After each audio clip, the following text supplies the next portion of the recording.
In our last presentation, we discussed a formula that we wanted to make sure people understood very clearly so that they'd know how functionally efficient this process can be. With that formula, we talked about how important it was to purchase a home, how important it was to contribute 10% to someone's 401k, how important it was to do an accelerated debt reduction, which was the first I in our formula. But we left off with the one that we talked about that was $1,000,000 choices, and that's the one we want to talk about today. We want to talk about how these small changes that you can make in your life can make small changes that you can make right now can make such a dramatic difference or even create a lifetime option in the future. So, like we talked about, we discussed having purchasing the home, putting 10% into a 401k, doing a 1% accelerated debt reduction, the debt you owe it to yourself program that we talked about, and also now doing these $1,000,000 choices. And they become a backbone, a lot of what we've taught.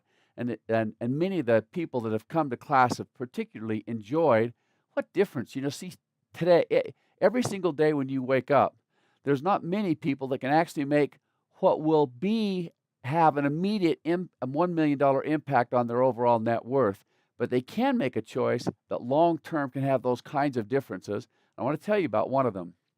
When I was just 8 years old, I one day asked my mother if I could go swimming. My mother told me no. I hope that I have some friends in this life who were not particularly obedient to every single thing that their mother suggested that they do, and that was the case that day. I went ahead and went swimming anyway. I was only 8 years old, and while I was swimming, my 13-year-old brother walked into the yard where I was swimming and caught me. Now, what does a 13-year-old brother normally do with his 8-year-old brother when he catches him in something like that? He said, "I'm going to tell Mom." And I said, "Oh, please don't tell Mom." My mother was the sweetest, the kindest, most gentle person you'd ever know. She was the kind of person that never whacked us. She only had to look at us and look disgusted, and it was just more than we could handle. So I said, "Oh, please don't tell Mom." And he said, "Well, I'll tell you what, I've got a deal for you." He said, "I will not tell Mom if you'll give me 10 cents each week for the rest of your life." I had a complete two different emotions going on. The first emotion was, whew, I'm off the hook. I pulled that 10 cents out of my pocket and handed that thing to him like it was just because that seemed like such a great deal to me. And of course, even then, 10 cents didn't seem like that much money. Now, I want you to know, I had never heard of extortion. I had never heard of bribery. I didn't know anything about what hush money was. I didn't even know what the witness protection program was. But I still felt like somehow he had violated some trust or some confidence or something that had made it. But can I just tell you on the other side of it, with all the problems that they could have created, I literally stood there as an 8-year-old boy and said, and in my mind thought, "Wow, that's cool." I said, can you imagine having a deal that you set up with someone like that would make it so that you could have income, someone paying you income that you didn't have to work for, that was set up for the rest of your life. That was extremely fascinating to me. So I just have to tell you, it wasn't until years later that I will tell you this first. I also had a brother who had a very short-term memory, and I guess in the spur of the moment, you can get excited, and the deals like that seem so obvious, but we never followed through, and I didn't continue to make those 10-cent payments. Probably by the next week, he'd done something stupid, and we made some kind of a deal. I can't remember that part of it. I didn't keep paying it to him, but as I've done this, and I've done this work and taught these classes since then, I've always thought, well, what would that have meant? What would happen if I'd have given that to him for the rest of your life? We have something that's very interesting today in this world. It's called the opportunity to know when you're going to die. So you can actually do that. You can go on, and here's one website that I found that you can actually discover what that is. You can go on to deathclock.com. And at deathclock.com, you can type in the answers to 4 or 5 different questions. And when you've typed in the answers to those questions, they will tell you the exact day you're going to die. Now, that might not seem important to you, but I want you to know that my kids have my death date circled on their calendar. they think that's just, like, wow, well, that'd be good, Dad. That'd be so. Here you go. Here's what I did. I typed in the answers to those 5 questions, and and it came back that my death date is going to be July 3rd, 2052. That's when I'm going to die, based upon those questions that you typed in. Now, I want you to know that one of those questions is this. This is free for today. Just doesn't have a direct relationship to what we'll be talking about the rest of the day, but it gives you a great perspective. I said this. One of the questions was, what's your emotional outlook? What kind of a frame of reference do you have in this life? Are you an optimistic person? Are you about normal? Are you a pessimistic person? Are you a sadistic person? For those who know me, I'm not just optimistic, I'm probably delusionally optimistic. I'm detached from the realities of my existence sometimes. And so I, of course, very dutifully checked the box that said optimistic. And that's what gave me that death date. I thought, as I sat there and did it, the very first time I did it, I've got a somewhat curious mind, so I thought, I wonder what would happen if instead of being optimistic, what would have happened if I was only kind of normal? So I went back and typed that in. And even though this said that I was 99 years, that I would live till I was 99 years old, once I typed in that instead of just being normal, instead of being optimistic, I was normal, I want you to know it cut 25 years off from my life. I love to tell my students that. I'd love you to consider that for yourself. Now, look, no one actually knows what those numbers are going to be. But isn't it amazing? They claim that they're using insurance company actuarial information to find out or give you just some kind of an indication of how long you're going to live. Isn't that fascinating to think that somehow by simply changing one thing on that, instead of being optimistic, you're about normal, you cut 25 years off your life. I just think that's so stunning. So maybe the first message of the today is attitude. Just what kind of attitude we have might have a big impact on how long we're going to live. And I would suggest maybe that would be one thing you'd want to put on your to-do list, strengthen that just a little bit and live a lot longer. I went back just for fun. I mean, even though I could type in normal and it could say I'd cut 25 years off my life, I then went back and said, but what if went further and said I was pessimistic? And I want you to look at the date. It said that I would live until February the 18th of 2008. And that's particularly critical because, of course, it's now 2017. And so to think that in 2008 I should have been dead, and sure enough, up on the computer popped this little box that said, I am sorry, but your time has expired. Have a nice day. You can go do this yourself. I think the website, the last time I checked, the website's still up so that you can see it for yourself. I then went back and, of course, typed in sadistic. It knocked another 25 years off my life. So just my little kind of a side message for the day before we get back into the real numbers is optimism, attitude, just the way you see things can have such a huge impact on who you are. But here's what the point was. So I just said this. I said, what if I would have lived actually until, remember my brother said, for the rest of my life, I had to pay him that dime every single week.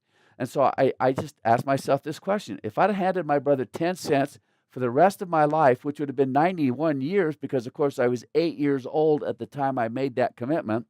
If I paid that to him for 91 years, if we converted that 91 years into the number of weeks, that's 4,732 weeks that I've handed in that 10 cents. If he'd have invested that 10 cents in an account, paying him 11% interest during that period of time, it actually became what I call $1 million choice. That was worth $1,040,608 to make that choice that we suggested for him. So it's kind of, all right, so you already have the perspective. Can you imagine?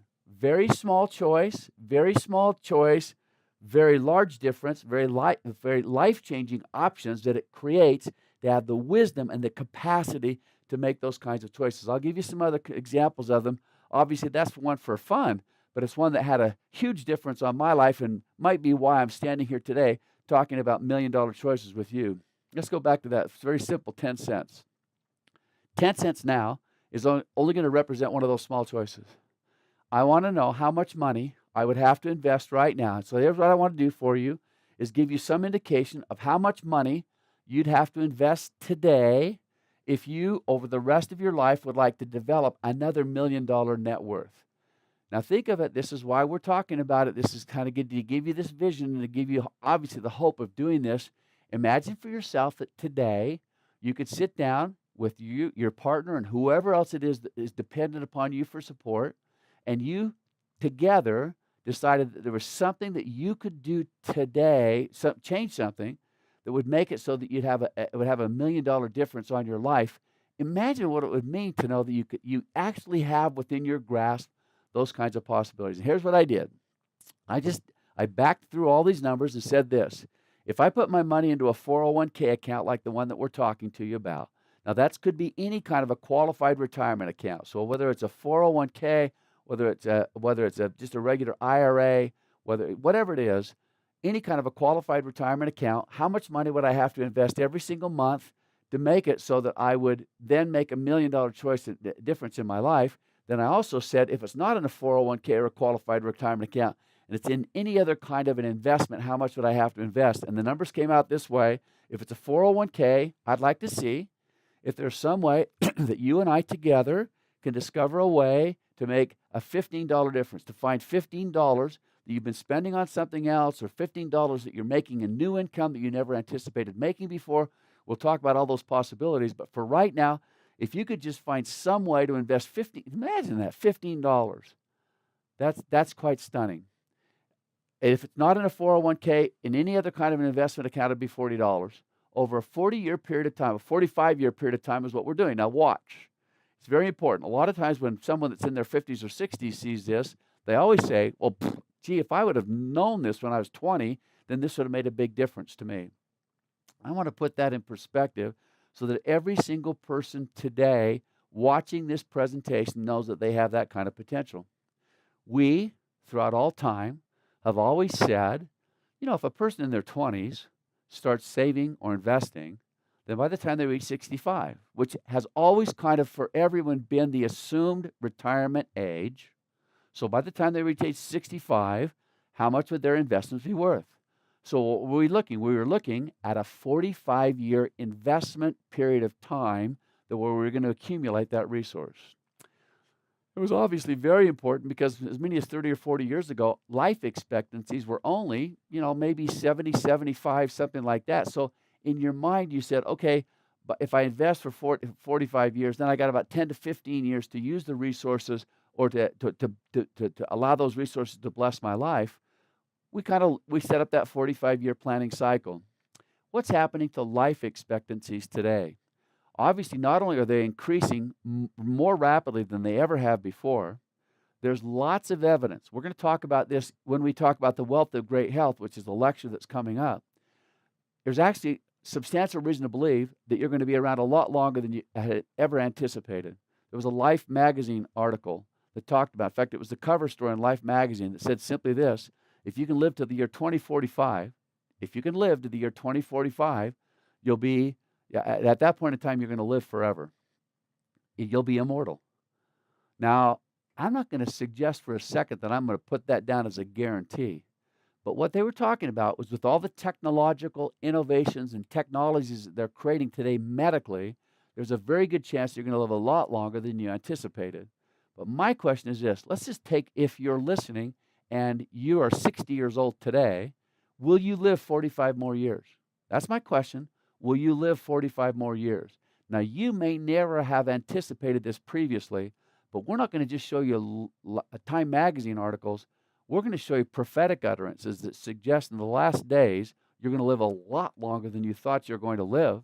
I would like to think that every single person listening to this could, for themselves, say, I've got at least 45 years more to live, or something around that period of time. And if you do, it doesn't matter whether you're 20 or whether you're 60, the things that you're listening to right now can have the exact same impact on your future. And so that, so when you see 45-year planning cycle and say, wow, I wish I'd have learned that when I was in my 20s, well, wait till you're 100 and somebody looks at you and says, I wish I'd have learned that when I was 60, because you're going to make it to 100. You saw what my number was, and that's based on today's actuarial charts. That has nothing to do with what could happen based upon all these technologies that we're talking about. Most important thing, just in your own mind, you're going to live for 45 more years.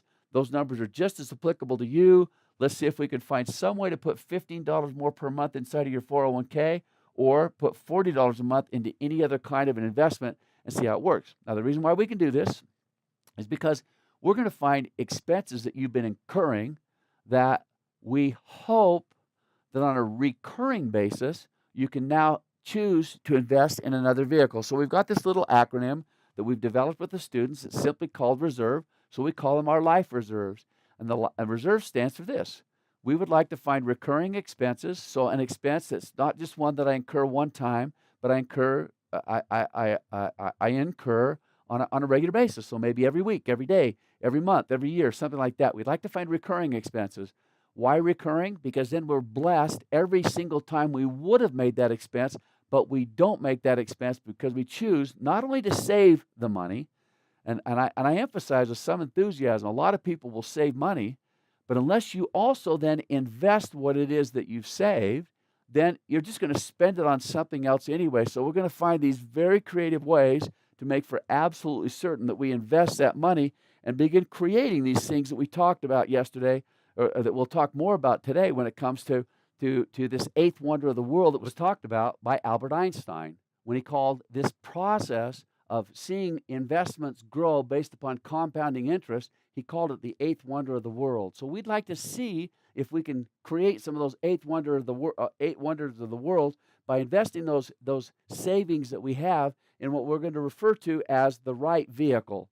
And what is the right vehicle? Of course, the right vehicle is my 401k plan at work or some other investment based upon when we get to investing, we'll give you some other options that you can choose to create this kind of tool for accumulating resources or building your prosperity in the right kind of vehicle. I want to give you another example of $1 million choice. In our classes at BYU, when we first got there, we had a textbook that cost $200. That's how much the students were paying for the textbook for the personal finance class. In my own mind, I said, man, this is a personal finance class. $200 is a lot of money. Is there some way that we can come up with an alternative way to learn the exact same material? And each one of you will already realize that in open source access on the internet, we really already have the information that's necessary to teach this material without charging people $200. So I quickly set up this program where I had the students create an online, what we called our online textbook. In lieu of getting a textbook, I wanted the students to read what I felt like at that time had been the best personal finance book that had ever been written. It was called The Millionaire Next Door. Some of you may have seen it already. I highly recommend it. I still think it's a very excellent book, written by a couple of professors. Most of the research took place at the Georgia State University, and so we're going to give you an idea of what they found in some of their research. In their research, they simply said this. They took a couple that had been they had a lot of information, a lot of research that they had done, and they said and they gave this ways that you could accumulate resources over a long period of time. The problem is that after they had finished this, a young man walked up to them and said, my parent, these are great ideas, but my parents literally did not have any money. They were very poor people. So the two authors of that book, Thomas Stanley and William Danko, set it up so that they could, and they just started asking this guy questions. Well, then what did your parents spend their money on? They found out that one of the things that his parents had spent money on is that they had smoked 3 packs of cigarettes a day. Each of them had smoked 3 packs of cigarettes throughout their life.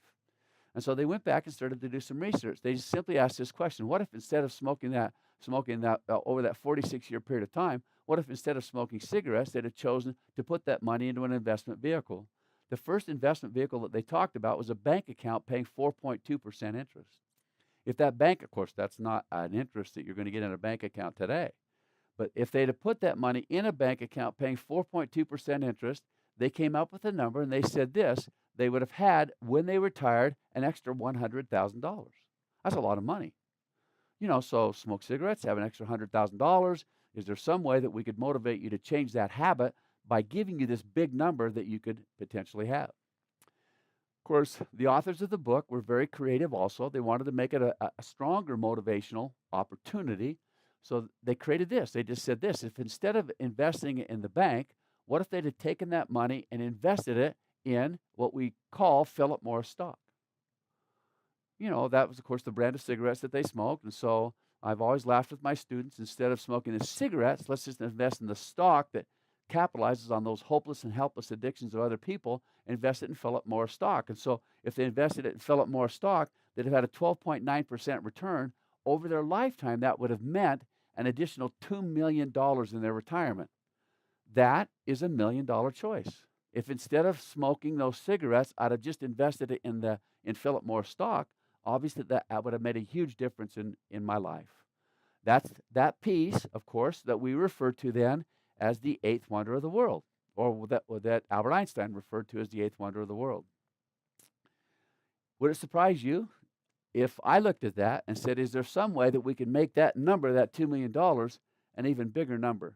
So how do we go about doing that so that instead of being the $2 million, it was something bigger? And I simply asked myself this question. Let's take that money, that money, and instead of just investing in any kind of an investment, let's just see if we can invest it in that thing that we refer to as our 401k. So if we invested it in the 401k, what would it look like? So here we go. So let's just and so if I do it inside of a 401k, what would happen? I want you to see these additional multipliers that build into this possibility of putting it inside of a 401k. So let's do this. I've just taken this as a very simple illustration. What if I'm a big kahuna and I make a lot of money and I receive my paycheck, and my paycheck is $150 a month? And I take that pay, and for right now, we're going to have a very simple tax illustration and simply assume that I'm in the federal tax bracket of 25%, a state tax bracket of 8%, so that my total tax is 33%. If my total tax is 33%, 33% of the $150 that I received in pay would be pulled out of my paycheck. That $50 would be pulled out of my paycheck and given to taxing entities in what we refer to as taxes. I would then only have left over as what we call disposable income an additional $100. Now, some of my students kind of didn't like the disposable income or the way that I illustrated it, so let's just turn it into another thing that we've talked about called spendable income. So I have spendable income. And let's say that I choose this month to spend my income on what? Cigarettes or smoking. And this is the illustration that they gave was this. So now watch. What if, though, I came to this workshop and I said, wow, I'm so compelled by what I've heard that I'd like to stop that. I'd like to consider the possibility of, instead of paying $50 in taxes and $100 on cigarettes, what if I took all that money and just put it into my 401k at work? What difference would that make? Now, I want you to watch something very carefully. Watch. Remember that it was 33% tax of the gross amount, but of the net amount, how much does the tax represent? I give up smoking those cigarettes. After I've given up smoking the cigarettes, I decide to put all of this income into my wages. That means it's an additional 50% or $50. If I gave that 50, and if I also made the additional election, now I'm not just putting $100 a month into the 401k. I'm putting $150 into the 401k. You have the opportunity to save that additional amount. So my second great choice, my first great choice, don't smoke. My second great choice is, as I put that money into the 401k, it allows me to save 50% in taxes. And I always like to pause and say, people knew what kind of taxes they're actually spending on the money that they choose to use as disposable income or spendable income. They'd just be stunned to see what kind of taxes there. Let's just take that 50%, and instead of just taking the $50 that I've saved in taxes and spending it on something else, what if I also made the decision to have that money invested in my 401, the tax money invested in my 401k? What kind of a difference would that create? So I've made a $100 million choice, and now I've also decided that I'm going to invest that $50 in tax savings. Now watch. So if I made a $100 choice and it created for me a $2 million future 401k value as computed by the authors of The Millionaire Next Door, if I created that $2 million value, but now if instead of just investing $100 a month, which was about the average that they had assumed when it came to how much these individuals spent on cigarettes over their lifetime, what if instead of investing just 100, I invested 50? What kind of a difference would that make in my eventual 401k value? So I'm going to create a $1 million choice. The $1 million choice is the $100. Now we're going to take that tax savings and create that additional amount, which would mean that because I've invested 50% more in my 401k, so instead of just 100, I'm going to invest 150. That's 50% more. If I invest 50% more, it'll make it so that I have 50% more in my eventual 401k balance. See that? Now watch. What if also, now we've got 2 more matches that you get when you decide to put it into a 401k. And that's why this 401k was not just a great behavioral choice like we talked about when we talked about more money than you'll ever need. Now we're going to show why it's such a tremendous financial choice. If I chose to work for the right employer, then I have something that's referred to as a company match. Oftentimes a company will just say, if you work for our company and you choose to put money into your 401k, we'll match your contribution. I have a number of students that always ask me, Brother Morris, why do they match? What's this thing about a match? Why would an employer do something like that? As strange as it may seem, there are some employers that actually want to keep you at the company once you sign on, learn all the information, get trained, and become a valuable or a key employee. So in order to keep you at the company, we have in companies something that's referred to as employee benefits. There's, in addition to the money that we just pay you as income for working here, there are some additional employee benefits. You've heard of some of them, like health insurance. Well, in this case, it's going to be a matching contribution when you put money into your 401k. A very common match is something like this. For each dollar that the employee invests in the 401k, the employer invests $1 in the 401k. Not all companies do it that well. Some companies do even much better. But for our point right now, let's just assume that you went to work for a company that says for every dollar you put into your 401k, we're going to match that 401k. So now watch. Then, instead of investing the $100 that we had from not smoking cigarettes, and now investing the $50 in taxes that we saved by not investing in cigarettes, what if now I've got an extra one of that 150? I double that amount. My employer contributes. So if I double the amount that's going into that, and my employer matches 100%, what then would that do to my eventual 401k value when it comes to the time to retire? That number goes, because of the company match, from $3 million up to $6 million. We're not done. Here's one that you may not have heard of before. When you make your 401k contribution election, you have the opportunity to elect to either do it as a specific dollar amount, or you can do it as a percentage of your income. What we're recommending is that you make your 401k contribution election as a percentage of your income and not just as a specific dollar amount. Here's why. Let's just take the average salary that we've talked about of $50,000. Let's assume that you're putting 10% into your 401k, so this year you're putting in $5,000. Next year, I want you to know this, the average employee in America today has, over the last 80 years, received a 5% increase in pay each year. Now, for those of you who are school teachers and police officers and government workers, you're saying, which job was that they're working at? That hasn't happened at my job. Actually, what they did when they did this research, they factored in everything, like people who actually go back to school, get more education. By getting more education, they receive a higher degree of pay because of their additional education. There's lots of things that can make your income grow each year. So in this research, they simply said the average individual worker in America today has received about a 5% increase in pay each year during the time that he's been working. If you received a 5% increase in pay, watch what would happen on this. So this next year, with that 5%, instead of making $50,000, you make $52,500, but you've elected your contribution as a percentage of your income. 10% of $52,500 is $5,200 for an increase of $250. And you didn't even know what happened. That's just part of what takes place. And so because of course we learned that when it's pulled out of your paycheck before you see it, you don't miss it. Could you see why it's just extremely helpful behavioral? Remember, our focus is behavior. What works, what actually has been proven to work for the vast majority of all people that have ever done this before. Imagine this.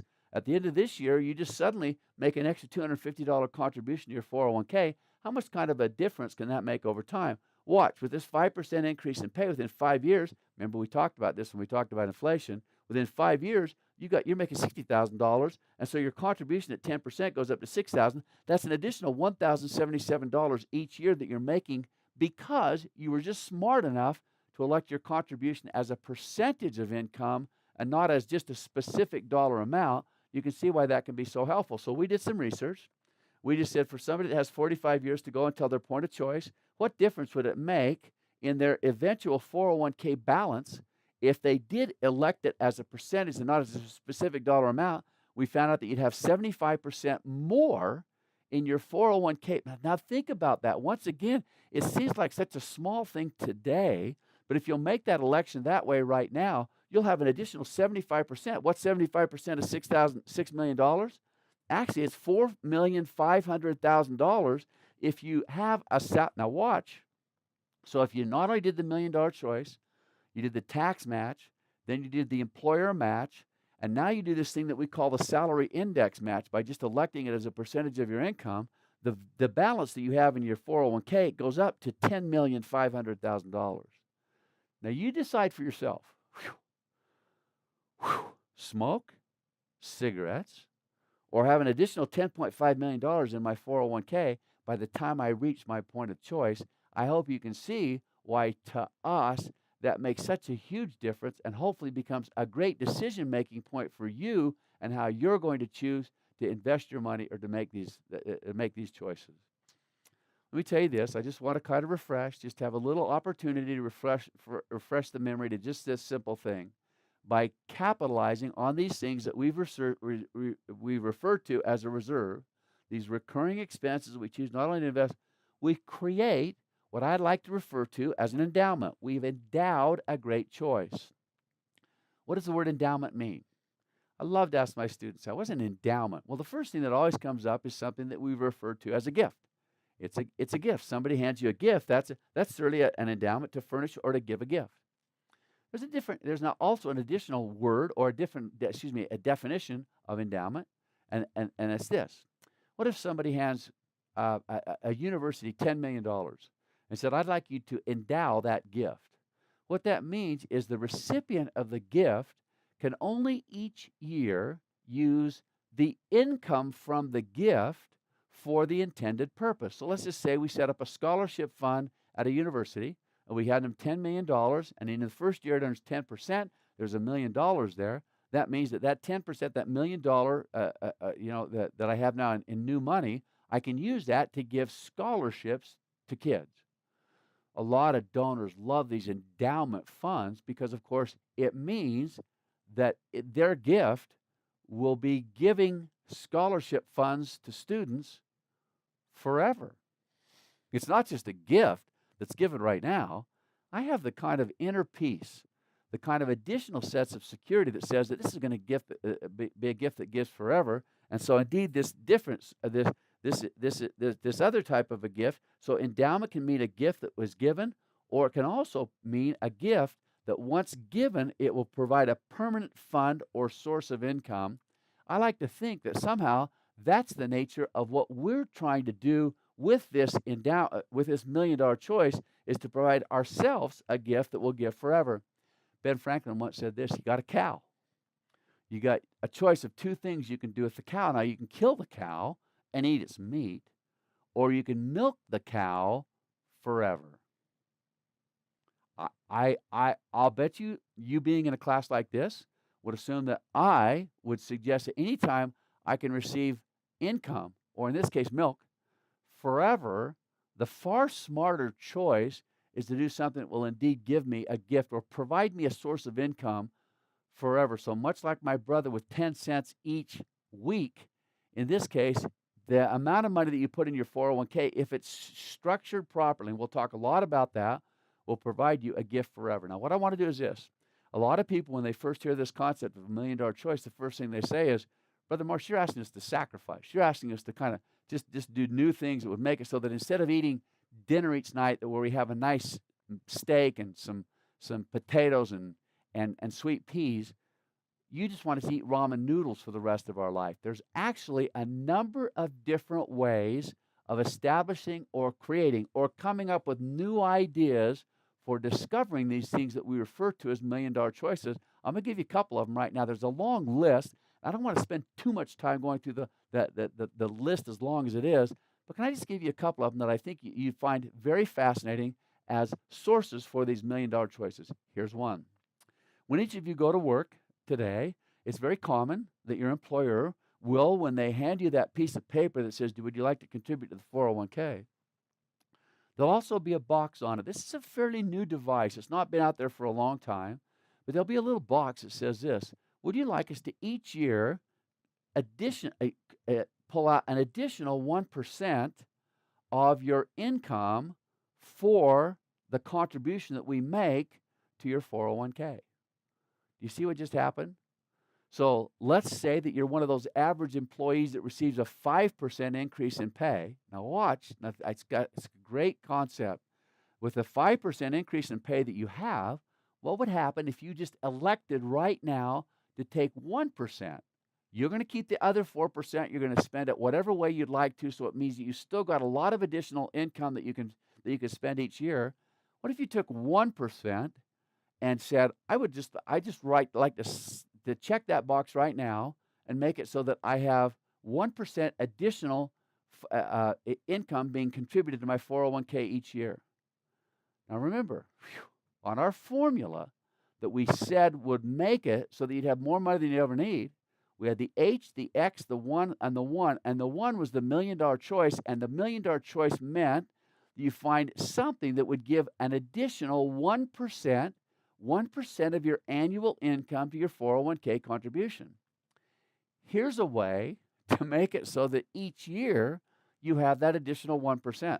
I'll show you just a little bit what that would mean. When you see the numbers that we've added up, that shows you what difference that making. It's even bigger if this kind of gets you interested. Remember the big number that we had that would just be a 20-year-old investing for 45 years in a 401k. Remember that $17 million? If I just teased you with this, if you check that box. Now remember, how hard is this? This is not positive affirmation standing in front of the mirror each day deciding that I'm not going to eat donuts. This is literally saying, I just what? Check the box and then let somebody else do all the work. The difference that it will make to your eventual net worth will be bigger than that 10% contribution that you elect to make right now. It could be very sizable. Another one is just this: annual income increases. Of course, that's something that we've just talked about right now. But instead of being just checking a box, you just in your own mind say, look, I know that I'm going to receive a certain amount of income increase each year. I'd like to contribute a portion of that. Another one that's very similarly related to it is bonuses that you might, as you start working, anticipate. So in this case, just watch this. We've learned this through our research. If you ask somebody to make a decision about how to invest money that they've already got in their hands, it's extremely difficult for them to do it. And in most cases, nearly impossible for most people to do that. But if you sit the average person down right now and say, you're going to get a 5% additional amount of money at the end of this year, so 5% bonus, a 5% pay increase, or something like that, how would you right now decide that you're going to invest an additional 1% in your 401k?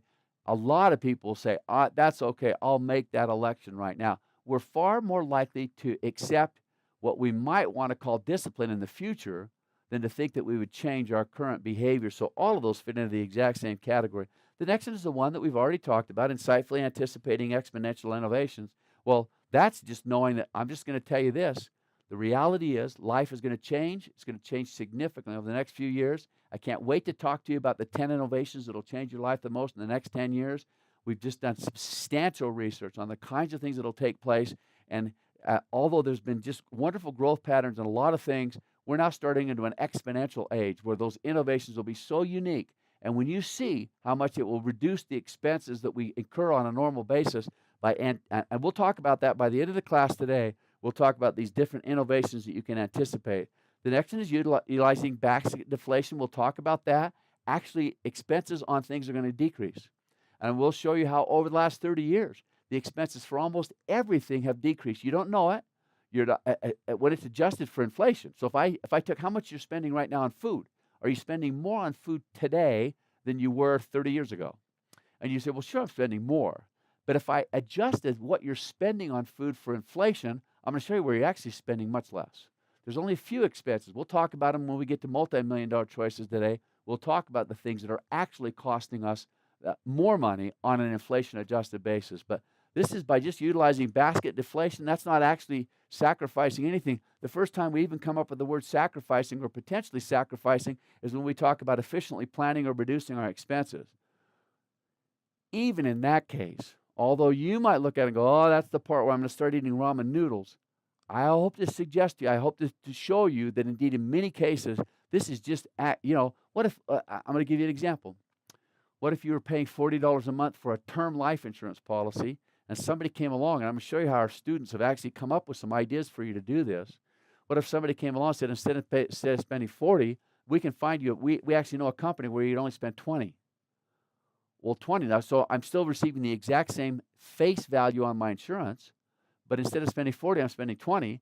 That doesn't change my lifestyle in any way. It doesn't make it so that I have to sacrifice in any significant way. I can still come up with money that's necessary to do it. Some of the others, 4 savings options that we created for ourselves, these are just ones like I talked about when we started this. I don't want to go too far into it because it would just take us too much time anticipating any kind of tax refund that we receive on a regular basis, something we refer to as investment shifting or matching opportunities. We'll get back to those when we get a chance. Let's get back to our $1 million choices.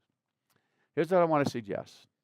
Whenever we start talking about $1 million choices, somebody always asks me, Brother Marsh, could I do this by budgeting more efficiently? By budgeting? Sure. That absolutely. That would just kind of watching what you're spending on your money on a regular basis.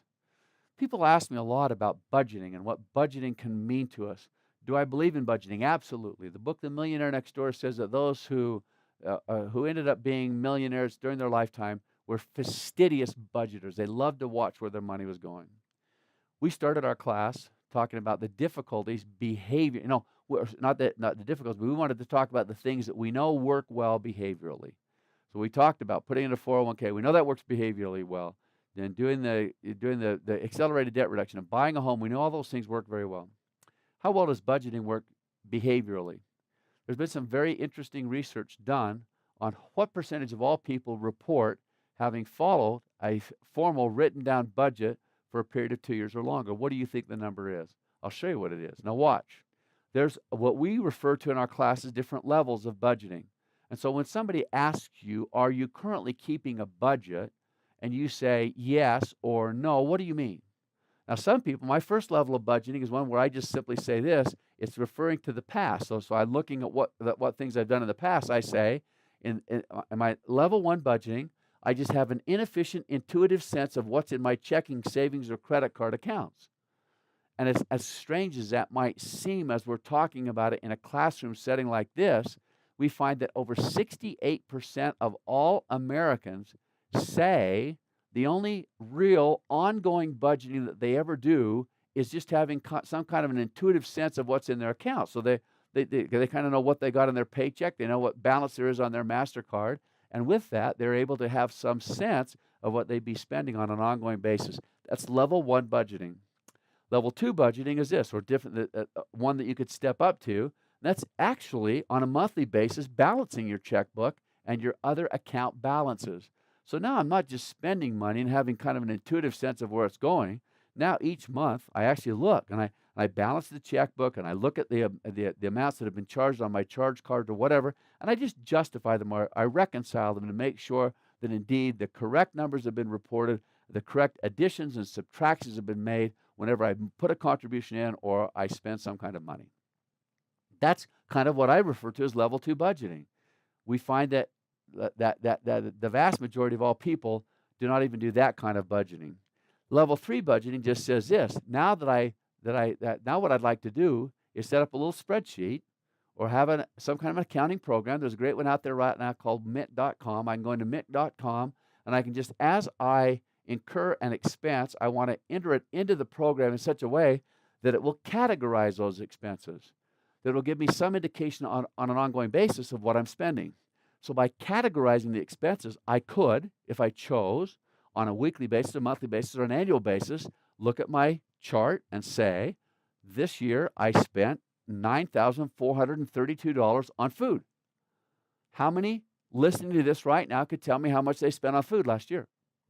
If you could not tell me how much you spent on food last year, you're not doing level 3 budgeting. At best, you're doing level 2. And probably, if you are, as the vast majority of all of Americans, you're really just doing level 1 budgeting. So now what we want to do is this. We want to step up to a different level. Level 4 budgeting starts to say this. Now I want to kind of project into the future. Because I now categorize my expenses on a routine basis, I'd like to actually then project my future categories and actual expenses. So if I spent $9,432 on food this year, what do I think I'm going to spend next year on food? So before I ever start this process, I want to get some indication of what I might be spending so that I can know if I'm actually above or below, or I can have some kind of an incentive, some kind of a parameter that I can begin making my decisions. All right. The next one is just this. Level 5 budgeting would then step us up to another limit, another point where I would limit my future expenses based on those projections. I spent $9,432 on food last year. This year's a new year. I believe that there's inflation. If I spent $9,432 on food, that would be it. I will cut it off. I will actually limit it now based upon those projections that I've made. The vast majority of all of Americans never even get to that point when it comes to doing it on a 2-year basis. Level 6 budgeting says, now I'm not going to just limit those future expenses. I'm going to actually reduce those future expenses based upon my planning and my projections. Now, I want you to know, if you went to an average financial planning workshop today that teaches financial planning and budgeting out of a textbook that basically has become standard recommended procedure for everyone, they're going to look at you and say level 6 budgeting is what you should be doing. You should be knowing what your expenses are. You should be reconciling them on an ongoing basis. You should be categorizing them. Once you've categorized them, you should be projecting what they'll be in the next year. And then once you've projected them, you should actually limit them based upon your wisdom and the efficiency within which you make your decisions. We find that less than 1%. Now, so that's where, now remember, we're just talking behaviorally. We found that behaviorally, less than 0.5% of all Americans report having followed a level 6 budget for a period of 2 years or longer. Here's the thing that we just like to make a point. We just like to suggest that there's our less than 0.5%. We'd like to make this point. We believe that when you make a great $1 million choice, you're doing level 6 budgeting. Think of what you just did. So now what I'd like to do is I'd like to see what I've spent before. So let's just say it's that life insurance policy we just talked about. I've been spending $40 a month on my life insurance policy. I believe that next year I'd probably spend $40, but I look at that and I think, if I actually spent a little more time and I got into Brother Marsh's class and I figured out some new ways and I saw the research that the students have created on this over time, and I picked out a new way to do my life insurance, I could actually enjoy the exact same life insurance but have a smaller amount that I'm having to pay for it. Can you see how you just did level 6 budgeting? Now, it's, of course, a much more myopic kind of an approach, much more I'm just going to limit it to that very single thing that I'm spending money on. But you can quickly see how it can have a huge difference. And indeed, what you've done by doing this is create some wonderful $1 million choices and wonderful opportunities to budget. I just want to run you through one real fast. I love charts. Is that obvious? I love numbers. I love lists. My wife will tell you that I have pages and pads of yellow pages of nothing but lists and notes, and so things like those charts and graphs or whatever are very motivating to me. You saw it when it came to how we reduced how we did our accelerated debt reduction program. What I did, this is just one example for one client who came in and said, can we see if there's some way, and this is a 45-year-old man, but he came in, he just said, can we see if there's some way that we can reduce my expenses in such a way that we could create an extra $1 million over life? So I'm just doing it real fast. These are the things we came up with. We're going to do a cellular phone bill. We're going to refinance a mortgage. We're going to water the lawn twice per week instead of 4 times. We're going to cut down a magazine subscription or something like that. I came up with how much money that would save each month, showed how much that would make as a difference over the future. And then I created that one thing that, of course, you, by seeing what I've done before, love so much, is a graph that I can color in as I make each one of those new choices, and I decide for myself that indeed I do not have to be restricted by what I've done in the past. Anytime you can do that, anytime it can be measured, anytime performance can be measured, and then put into a package where I can see it and I can have a standard for it on an ongoing basis, becomes a substantially more motivating tool. Let me tell you also one of the ways that we've done this with my sons as they were growing up. I don't know how you are. I had 5 sons. I don't know if I've said that yet. I had 5 sons. We had no daughters. And so I've always asked my students, what do you do on Saturday when you have 5 sons? And one of the things you commonly do is you go to athletic events. So you get them in junior jazz, or you get them in some kind of a baseball program or a football program or something like that. And so, of course, when you've gone to the junior jazz game and you've spent your money, and or excuse me, you spent the time watching the game, what you commonly do after the game is you go to a convenience store. You go to 7-Eleven or something like that, get them a little treat, you get them a drink. And this is a very fun way to kind of celebrate the day and to give them the sense that you're really enjoying what they're doing and appreciate all the fun things that they've created by engaging in activities like that. So what I did was this for a family home evening. Now, some of you might think that perhaps some kind of a financial approach or budgeting approach to family home evening might not fit what you'd consider to be a worthy and noble topic, but I'll refer you to the 29th section of the Doctrine and Covenants. It said, to the Lord, all things are spiritual. And so in this case, I think that we're probably okay. And of course, my wife would tell you that we've done more than one family home meeting with, financial related kinds of ideas. But here's what I did with my boys. I said, let's just set up a family $1 million choice. My wife and I carefully just sat down and just said, when we go to a convenience store, how much money do we spend? How much what kind of money could we save if instead of going to the convenience store, we bought all of those things that we're buying at the convenience store, we bought them in bulk at some kind of a wholesale warehouse like Costco or Sam's Club or something like that. And I created in our little family home meeting some cards, and the cards look something like this. I just told my boys, this is exactly what they look like. I just told my boys, here's Starburst. That's a little kind of a candy that they were very frequently purchasing. So I said, if I purchased that at 7-Eleven, I spent 69 cents to buy it. If I bought that exact same thing in bulk at Costco, I'd spend 31 cents. And by spending 31 cents, I'd save 38 cents, which means that the store has a profit markup, a gross markup of 122%. Now, listen, I had kids at the time that were 5 and 8 and 10 and maybe 12 or whatever it was.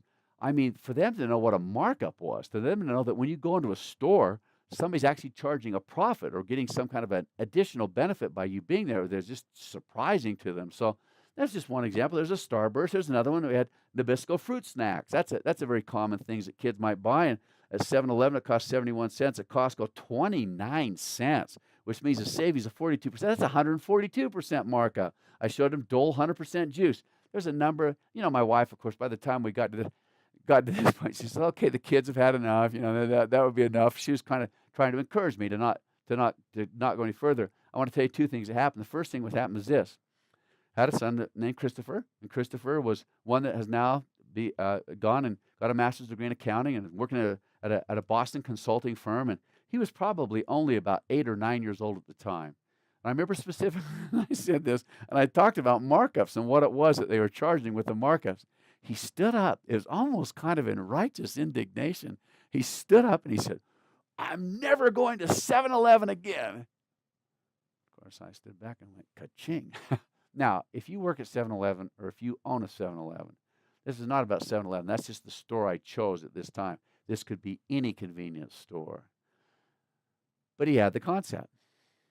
When my wife said, "That's enough," I said, "Well, I think that might be the case," but I had a whole long list of other possible things. And here's all the things: Kit Kat bars, Reese sticks, Nabisco fruit snacks, Reese peanut butter. Boy, did they love those things.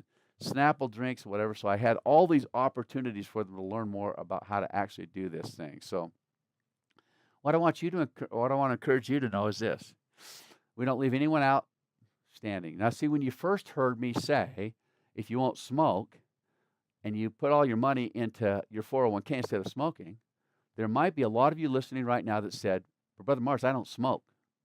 I understand that. I that's very noble. Now, if there are those who smoke and are listening to this presentation who have now, based upon what they've heard, said, "I'm not going to smoke anymore," then congratulations. That's a wonderful thing, not only financially, but from a health standpoint and from a family standpoint and from a relationship standpoint and from a productivity standpoint, that's a good thing. But are there other expenses that we all incur, which if we had the opportunity to look at them a little more closely, could we make those expenses more efficiently? Especially knowing, there's one thing I want you to remember more than anything, is if I knew I tightened up those expenses this month by $15, what kind of a difference could it make in my financial future? You can see why that's just a stunning amount of difference. And if you go back to one thing, I want you to kind of think about this. I didn't put this on a screen, so I can't visually show you this. See if you can kind of imagine this in your own mind. We said it would take a $15 difference to make a $1 million difference, a 15 difference in the way you're expending your money right now, and make a $1 million difference in the future. We've also said if you came up with a 1% annual $1 million choice, 1%. Now, 1% we said that was about $40 a month. That's about that, so remember we talked about if you're making $48,000 a year and then you take 1% of $48,000 is $4,800, $480, then you divide that by 12 months, that's about $40 a month. That means that if I made one $40 choice this year, that would make nearly a $3 million difference in my financial future. I hope you kind of get a sense of why this can make such a huge difference and why it can become something that's so important for you to consider. So much so, what we did was this, is on our website, scottmarsh.com, we actually had the students over the years. They've been doing this for years. And I will just tell you this, there's never been a website that's more thorough when it comes to personal finance. I'm going to tell you, now, when you think I said more thorough, I don't want you to feel like I'm trying to do anything other than just say, but there's also a problem with it, and that is there's so much information on it, it's probably not as user-friendly as it should be. We're changing that right now. We're going to create new opportunities to make it what we hope to be far more user-friendly. But know that whenever you have a decision you'd like to make, watch. Here's one of the things that we have on our website. There's a little thing that we call $1 Million Choices that are available for everyone that can potentially participate in them. There's some that are available just for small business owners, and there's some that are available for college students. So what we wanted to do is create as many opportunities as we possibly can. There are thousands of them there. And what's happened is this, we'd have the students. We're going to talk about that the next time. We're going to talk about when it comes to what we'll refer to as the science of personal prosperity, all the different information sources that you have available to you. Here's what we had the students do. We'd give them an expense, a small expense. I mean, one that might just on its surface not be that important, but it could become very important if it was $1 million choice for you. We'd have them go out and do some research. And then and they had to select 5 different websites that they analyzed in 13 different categories to know which websites were the very best for you to be going to make sure that you received objective, user-friendly, and highly impactful information. We'll show you all that when we get a chance. Well, these students have gone out and done this research. There's thousands of these websites, thousands of these different potential $1 million choices that you can capitalize if indeed the $1 million choice that you want to use this year requires you to be more efficient with the way you spend your money. Now, remember, we gave you a lot of other choices. You could just elect to check that box. It said just do an extra 1% per year and we'll live with it. But now we're kind of getting into, can we do something that's a little more proactive and a little more kind of efficiently connected with doing things on a basis that we'd be proud of. So when you click on one of those boxes, what will happen is this. So this is $1 Million Choices for college students. I thought it'd be kind of fun to show that because a lot of people that take this class are either going to college or employed as faculty and staff at a university. So what if you're a college student right now? Look at all the different options that they have. Transportation, rental, park. Here's what the students said as they did this. This is their quote as they wrote this. Students have spent many hours researching savings opportunities for college students. We're confident that any person will be able to find a $1 million choice that they could easily choose to make. Click on one of the 12 categories of $1 million choices shown above and make your first $1 million choice today. Remember, to qualify as a $1 million choice, you must choose to invest the savings from your smart savings decision. That's the students writing it, and that's, of course, why they all got such great grades in the class. There's the 14 different categories that you could have them in. One of them includes even doing dating opportunities. I thought it was kind of fun, so dating, but you can just see that in each of the different categories, we're very confident that you can create for yourself something that would allow you to make these huge differences in your future as you consider what you do every single day. Let me just refresh, just real quickly before we get into some of these other $1 million choices. I want to refresh the whole concept of what is the model. What is the model of a great $1 million choice? What we want to do is this. We want to discover great information sources. We want to make sure that there are information sources that are using the advanced information engines that are available today. Never in the history of this world do you have so much information at your fingertips that could make so many of these decisions so much easier if you just recognize what kind of information was available there. What we want to do is experiment with this possibility. And I want you to visualize what this could mean. If you have the great information source and you can make one of those great choices, which you, it's very important, can see creates an acceptable lifestyle change. Now, of course, if we suggested that $1 million choice it'd just be a good idea to feed your kids rocks and ramen noodles, probably the kids would rebel just a little bit. They'd love the ramen noodles maybe, but the rocks might not fit. So what we want to do is make them something that's truly imaginable. It's believable. It's achievable. It's something that you can actually do. That would be fun to know that that's a possibility. To create these wonderful expense efficiencies for these reserves that will help you so much. Number 3, you really won't understand this until we get to the investment lecture. What would happen? I want you to just kind of imagine this for right now and know that we'll talk about so much more when we get to the investments. What would happen if you knew that you could put your money into an investment that basically has a proven track record of success, that based upon all the research, based upon Nobel Prize winning research, Nobel Prize winning authors, based upon the finest minds in America today, they'd say, invest your money this way, and you won't have to worry about doing a lot of worrying about whether the investments are going to go up or down. It'll just make it. So just let us get to that point. But just for right now, imagine what it would mean that you had some kind of investment like that had a compelling performance and security that would make this process just become what I'd like to refer to as nearly automatic and provide rewards to those who decide or elect to be to utilize the multipliers and matches that we've determined are available in that 401k plan, which of course provides a powerful future vision, which gives us the opportunity. Now, I'm just going to kind of also refresh your memory as to a couple scriptures that talk about this same thing. One great choice, just then you'll remember from the Doctrine and Covenants, section 64, where it says, "For out of small things proceedeth forth that which is great." One of the ones that we'll talk a lot more, just not small things, but in Ether chapter 12, it says, "I will make weak things become strong unto them." Boy, this is not just something where it's going to be a simple choice.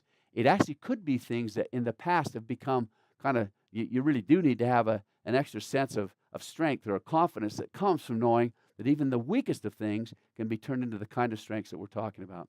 We'd like to create for you what we'd refer to then as a $1 million mindset. $1 million mindset would suggest this. There's lots of ways that we have of balancing or matching resources or doing things that will be helpful for us. But what if we knew that the future could be primed, that we could actually create an opportunity? Now, some of you that are very young might not know what it means to prime a pump. Without getting into too much depth, the old prime, those who are maybe over 30 or 40 years old might know what it means to prime a pump. If I just sat there and tried to crank a handle on a pump, it would never actually bring water out of the ground until what I did, there's a little kind of a valve that I can pour other water into that will create the suction that's necessary to bring water. So in other words, I have to use some water. I have to pour some water into the pump to make it so that it then pours lots of water back out of the pump. That's what we'll call priming the pump. And so I've used this acronym to simply suggest this. Can you imagine developing the mindset that we're trying to utilize to be successful in this process? The primed is just an acronym that says this. I'd like to have a predisposition. A predisposition to me means that I do it naturally, just because it's something that I enjoy. It's because I've caught the vision. It's because I believe it's achievable. It's something that I can actually do myself on a regular basis. Doesn't take a lot of time, doesn't take a lot of energy. Once I've actually made the decision, remember this, once you've made the decision and started to put that money in the 401k, all you got to do is forget about it. And from now on, that will just make that huge difference that we've talked about. I want to have that predisposition to create these things that we've referred to in our class called a reserve. Recurring expenses that we choose not only to save, but to invest in the right kind of a vehicle on an ongoing basis. And we do that by making inspired, innovative, and insightful decisions. I hope that becomes the backbone of the way that this is presented. You can be inspired, you can be innovative, you can do this in insightful ways, and not in ways that we necessarily believe are liquid diets or some kind of a torture that would make it so that we have to accomplish the things that we're talking about. We want to do this so that ultimately we can become and fulfill the opportunities that are associated as being a multiplier, and that we do that by creating these endowment accounts. So we not only give to our 401k, we give in such a way that that it will create a source of income and a source of financial security forever. So it's truly an endowment fund, and we do that with determination and discipline. We obviously can create for ourselves these wonderful things that we'll refer to as just primed opportunities. I would like to think that somehow each of us could see ourselves as primed for these kinds of experiences. Why? There's some great research done by a group that said just this. For those who have $1 million in their 401k today, if you have $1 million in your 401k, what is the greatest likelihood? What is the one thing that probably created most of those millionaires inside of a 401k? Now, when I say that, a lot of people would probably say, well, anybody that's got $1 million in a 401k is probably somebody that had a very high income. So they could contribute a small amount and still make still make it worth a lot of money over a lot of period of time. There are others, and of course, the big deception out there right now today is that, don't worry, I'm going to show you a fancy investment, and it's going to make it so that it's going to get a super high investment return. So maybe somebody put their money into a 401k and invested the money inside of Google or something just before Google shot off and became a fabulously wealthy company. So that's what they must have done to have money in a 401k. Or can you imagine the possibility that some people might have a lot of money in their 401k because they just had a high contribution rate? They, over time, just said, okay, what we got to do is figure out some. I can't wait to teach you about the millionaire next door and some of the things that we've discovered about them. Those that do have net worths of $1 million or more have established habits of saving over a long period of time, and we'll show you what that means and show you how much they've saved and even give you some benchmarks of what you can do for yourself. But for right now, could it be that what they did is created those very high balances, those very high amounts, those secrets of the 401k millionaires? Have they done that by just having the high contribution rates relative to their income? And you already know where I'm going with this. The research showed that the biggest reason for having a 401k $1 million balance is because they had high contribution rates. You can see why that can be so important and why we would like to consider the fact that those people were able to make those $1 million choices that we talked about. So just kind of one refreshing thing to remember that indeed that primed opportunity will be very important for you as you consider these opportunities for yourself. As you do that, you're going to come up with what we'll refer to as, I'd like to, with my students, just said this is prosperity that you've created for yourself by design and not just by the changing winds of time and by someone else creating a wonderful investment opportunity for you or someone else doing everything that's necessary for you. This is something that you've done for yourself. So when I talk about prosperity by design, what I want to do is say this. I would like to see if somehow we can create for ourselves not just $1 million choices, but we can create for ourselves what we could also call multi-million-dollar choices. What do I mean by a multi-million-dollar choice? And here's what we did with our students at BYU. We simply said this: what are the things that people spend what are the things that are the categories of spending that Americans today spend most of their money on? We went back, did some research. Back in 2015, the United States Bureau of Labor Statistics simply said this. They gave us a ranking, and they said, what percentage of a person's income do they spend in different categories? And they said this. Number one was housing.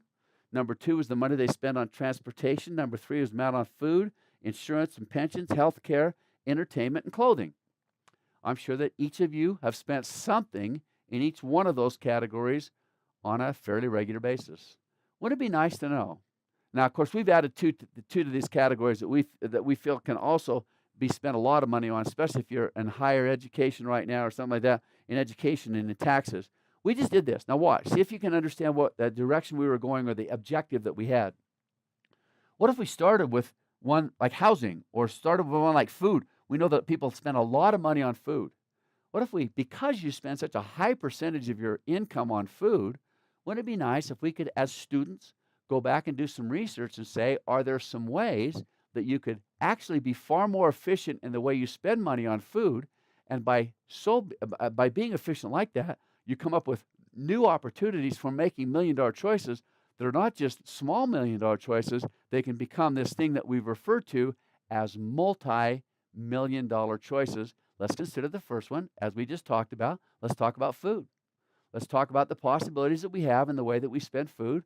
We're going to take you through exactly what Americans spend money, how much they spend on food on a regular basis, and see if there's some way that you can imagine for yourself spending something less based upon a tool that we can research and provide for you that might be a far more efficient way of going about this process. There's a little annual report that the United States Department of Agriculture makes. It's called Food Spending in American Households. This was for 2003, 2004. We have 2015 information, but they quit making this little booklet here. So I just wanted to kind of have that illustration for you so you can see that they create that information on an ongoing basis, and they tell you what we spend on food. It's not, I know you probably can't see this on the screen. You'd probably have to, but don't worry about it. I'll just tell you about it and you'll see what it is. They break it down into some very specific amounts. They'll talk about whether you're in an urban area or a suburban area. They'll talk about your household size, whether you've got 1, 2, 3, or 4, 5 members of the household, whether it's a single parent, at the age of the household, or that kind of thing. And they'll talk about exactly how much you spend on food. So we've done some very significant research to discover two different things. And here's the first one I want to show you. I just said something a minute ago that some of you might have thought, God, where did he come up with that stuff? We're actually spending less today on food on an inflation-adjusted basis than we have in the past. I want to show you just real quickly a chart that demonstrates that. It kind of looks a little confusing, but what it's done is gone back to 1970 through to 2013, I think was this category. This was the year that they were talking about here. And what they're doing is looking at how much we spend on food as a percentage of our income. Look at that trend. There's 1975. Here's 2013. Can you see how we've actually trended downward in how much we spend overall with food as a percentage of our income? Now, that's not talking about what the inflation is, but it gives you some kind of an indication of what I've talked about. We're actually spending less today on food as a percentage of our income than we were back in 1975. So what else are we spending our money on? We'll talk about that. We're spending money. Now, this one, that's the line. It's the blue line is all food. This is food, this is food at home. And once again, food at home spending looks like it's exactly the same as we have here. The one that's kind of fascinating is the one that seems like as a percentage of our income, it stayed the same. Guess what it is? That green line represents food that we eat away from home.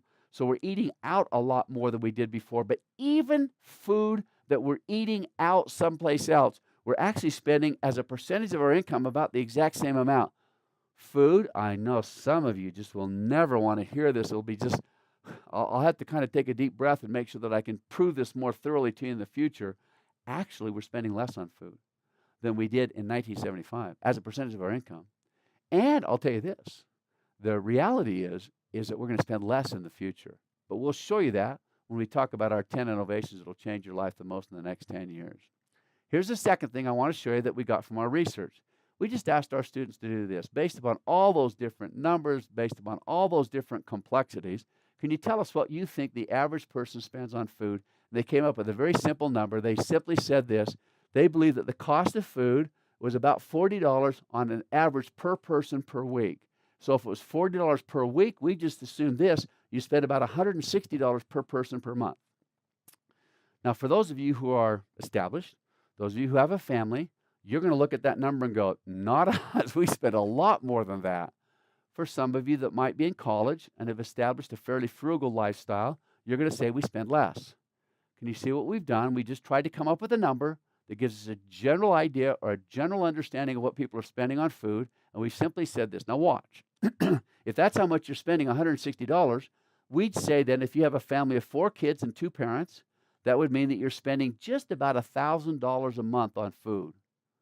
Now, I know families have much fewer kids than that are spending $1,000 on food. But remember, we're just trying to use a number to give us a starting point, to give us a visualization of how this can make such a great difference. So if I'm spending $1,000 a month on food, I want to do this. I want to see if there's some way that I can reasonably cut down what I'm spending on food. And we've got something I'd like to suggest. We frequently have people come to us to talk about this food spending process and how difficult it can be to anticipate what we spend on food and how we spend it on an ongoing basis. And so I just want to suggest something that has come up through the research over time. It's not brand new to us, but it's certainly something that we've developed more thoroughly. We simply say this. What if somebody did what we refer to as a 30-day meal plan?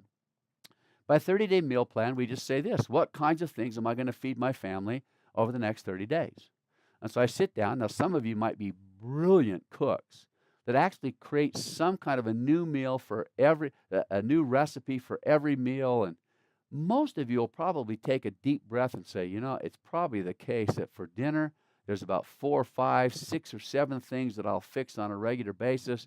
For lunch, it's pretty simple. It's some sandwiches. For breakfast, it's some cold cereal or whatever else it is.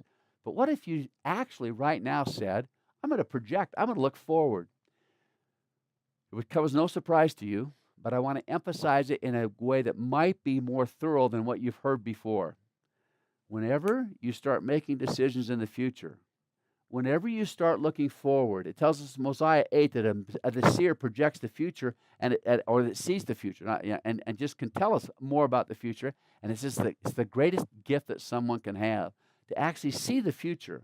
Because if we see the future, and we can then, because we've seen the future, we can begin to make our decisions today with that future vision in mind, it dramatically increases the motivation and the efficiency within which we make our decisions.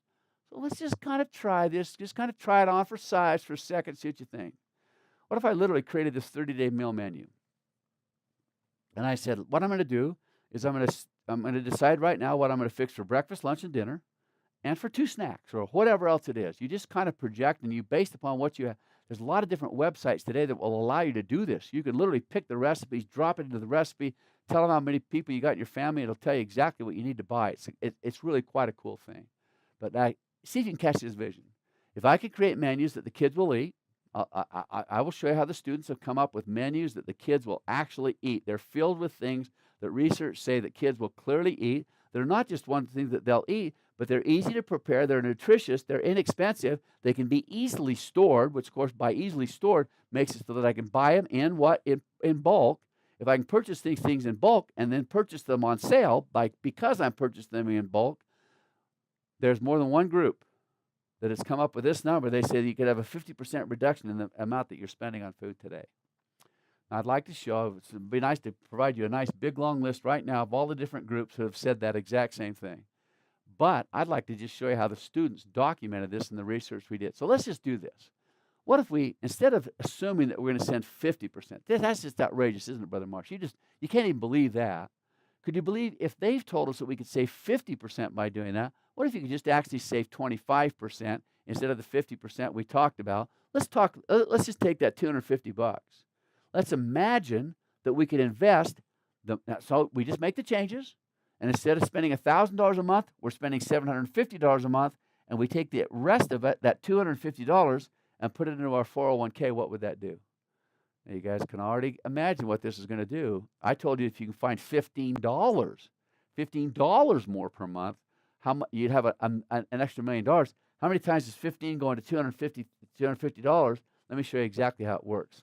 What we're going to do is take that $250. We're going to say, what if you just put that $250 into a 401k by just making the $1 million choice that we've talked about before? So this is one of the reserve matches we're going to make. That $250, by the time you reach age 65, we have $5.4 million.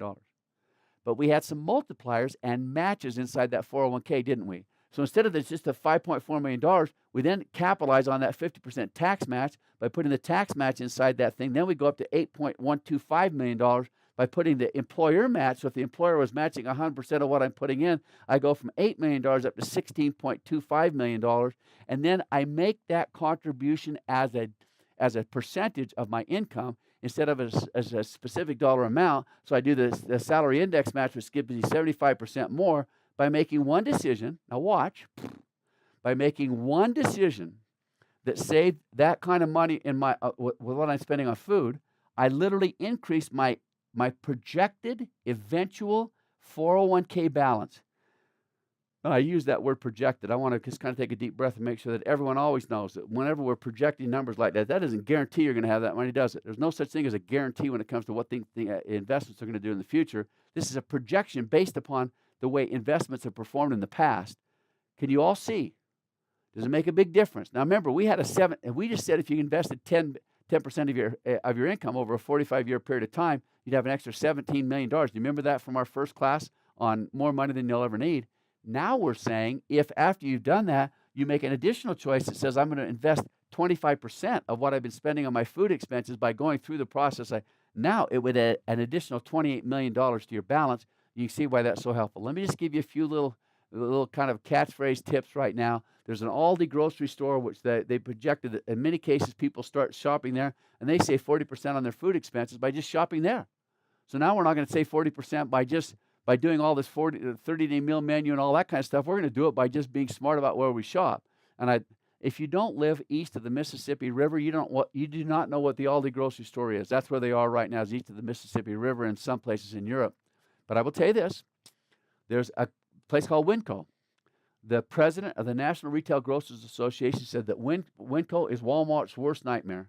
And Winco is a basic place that I think that you might be able to find where you live.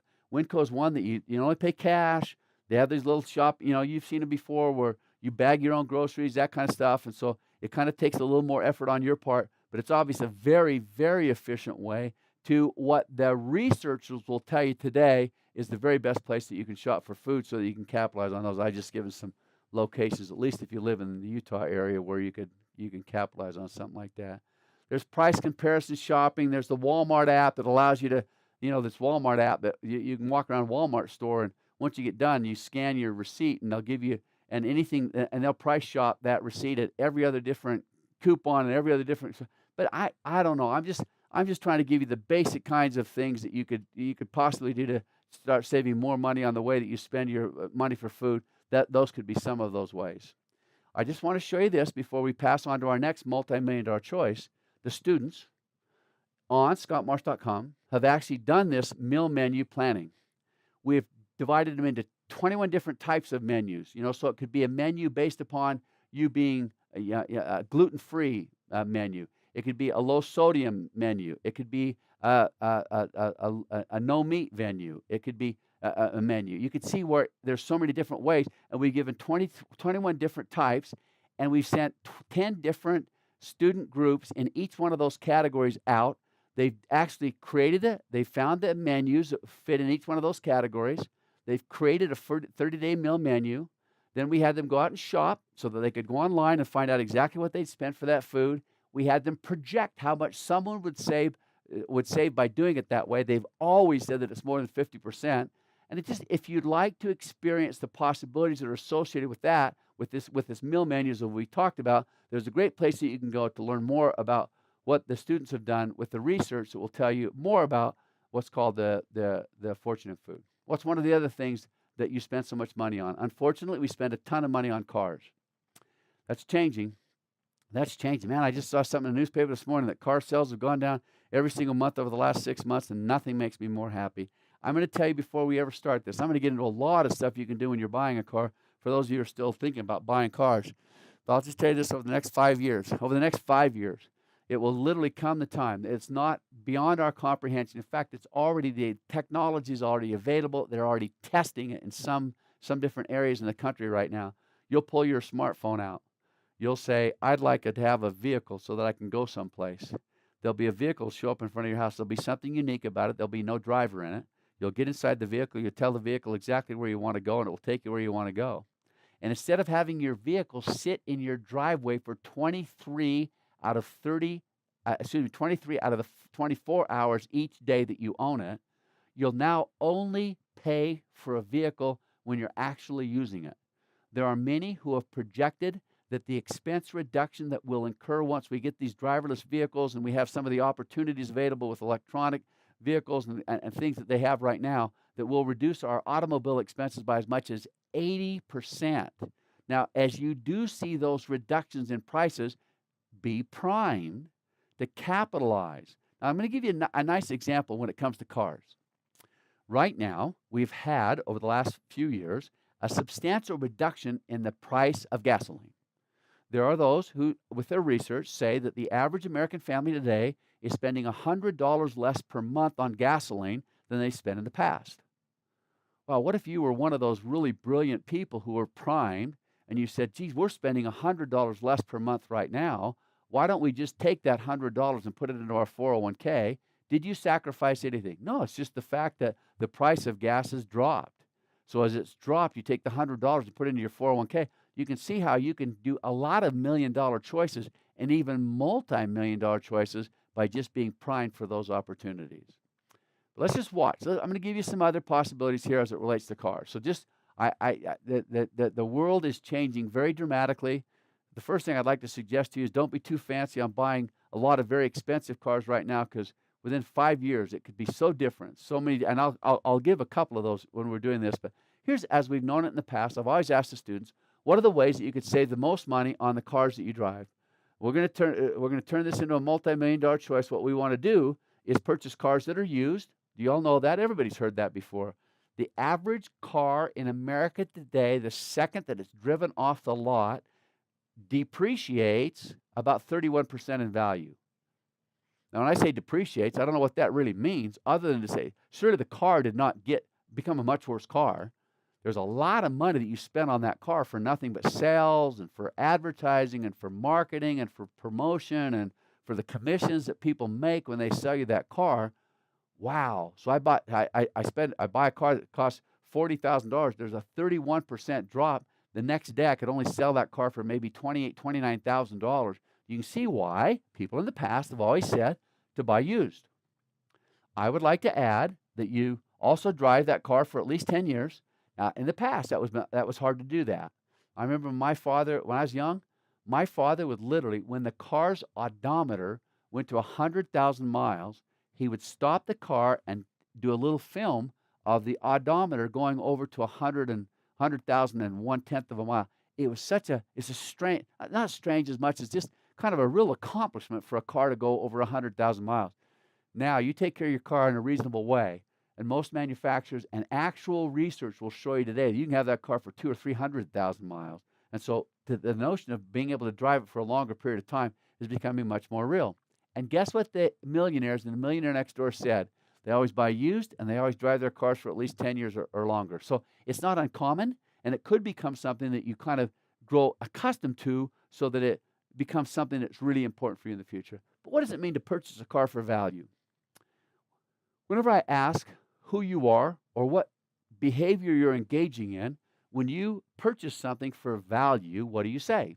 Well, I want to find a way to purchase whatever it is that I need for the least expensive price, without sacrificing quality. So value, there's kind of a trade-off. It's an expense quality trade-off that says I want to get the highest quality I possibly can for the least expensive price.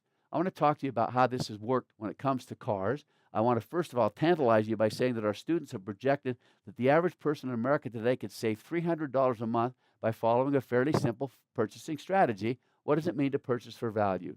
This is a little example of some research that was done by the students. We took every make, model of car that's available in America, and we typed them into a database. In the database, you can see this is, you might not be able to see it on your screen, Oldsmobiles, Mitsubishis, Subarus, that kind of thing. And these all fit into one category, compact cars. And we simply said this: how much did that car originally sell for? So in this case, it's an Oldsmobile Alero, originally sold for $17,725. You might not be able to see that on your screen, but that's okay. Just kind of listen as you see through it. So if it originally sold for $17,725, what could I purchase it for today is $6,150. If I purchase that for $6,150, that means that it's selling, its percentage of the original manufacturer's suggested retail price is 34%. So let me kind of go through it real quickly again. This is how much the car probably cost when it was brand new. This is how much you can sell it, you can purchase it for today. That means you can purchase it for 34% of its original value. Let's look at the other end of the scale. Here's a Volkswagen Passat. It sold for $23,680. Once again, they all fit in this compact car category. So this Volkswagen Passat originally sold for $23,685. I could purchase it for $14,950 today. That means that I could purchase it for 63% of its original price. Don't worry about the numbers. There's some of you that might have lost me in the middle of all that. Just listen to this. Here's a car, both compact cars. Here's a car that I can purchase for 34% of what it originally sold for. And here's one that would purchase that I'd have to spend 63% of what it originally cost, twice as much. And so what I'm looking for is the one that I can purchase for the least possible amount of what it originally cost. Now, you're going to quickly say this, yeah, but you might be purchasing them at an inexpensive cost. But what if the reason why it's selling for an inexpensive cost is that the engine explodes and kills all of its occupants? So in other words, it has a very poor quality. don't buy that car. Write that down on your piece of paper right now. That's a good note to come up with from our class. Don't buy that car if the engine explodes and kills all of its occupants. What we did was this. We then took all of that information about how much you could spend, how much you pay for it, and what were we going to contrast that with? What we spent for it and its quality. There's a group in America today called J.D. Powers, and J.D. Powers will tell you the quality of cars. They rank cars every year on a quality basis. And I'm going to show you the quality rankings on each of these cars. Their quality rankings are done on a 5-star basis. 5 stars is the very highest quality. Low star is the very lowest. 1 star is the very lowest quality. And what I'm going to do is show you the quality. And you're going to think that the ones that are very inexpensive have the poorest quality. The ones that are very expensive have the highest qualities. Here's what they got. Look at now. You might not be able to see it on the screen. So I'm going to on your screen. So I'm just going to tell you 2, 2, 2, 2, 3, 2, 2. They're all 2s and 3s. That's very low quality. Look at here on the ones that are very inexpensive. It's 3, 3, 4, 4, 3, 3, 3, 4, 4, 4, 3, 4. Do you see what I'm saying?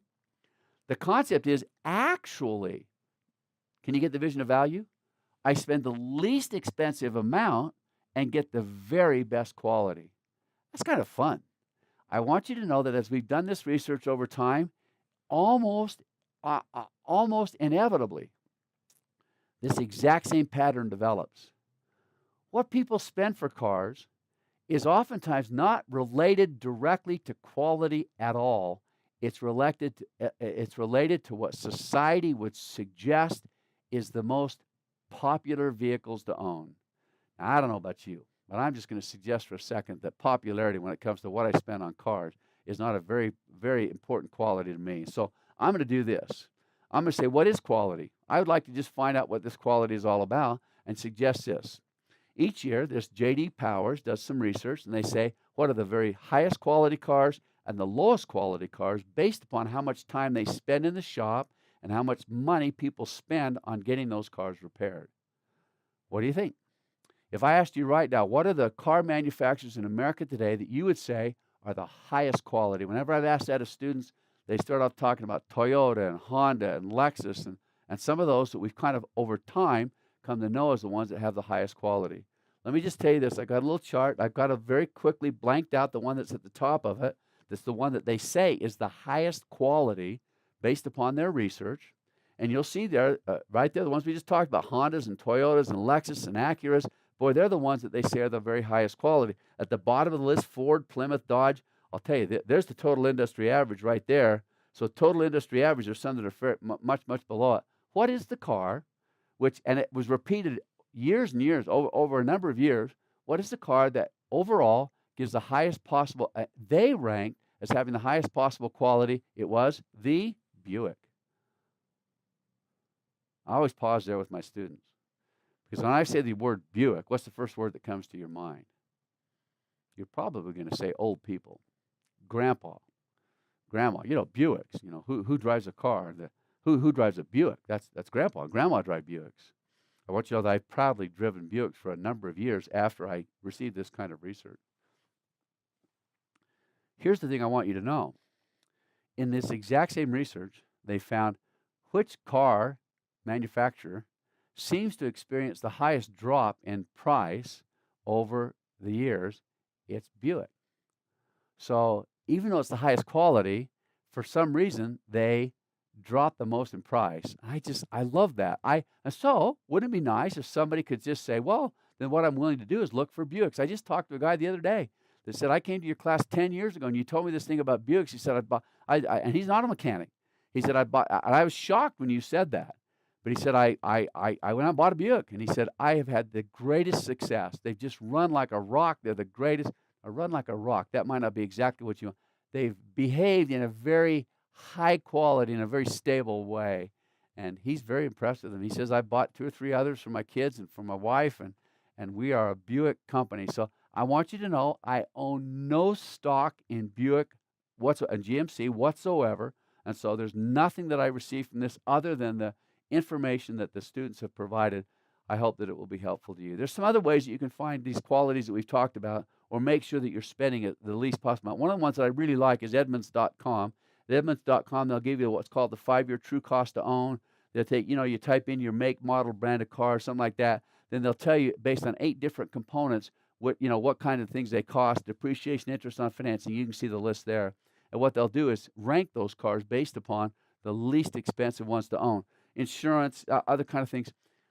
I will tell you this, one of the cars today that seems as if for whatever reason, for those of you who are looking for the bargain deals today, that's the Chevrolet Malibu.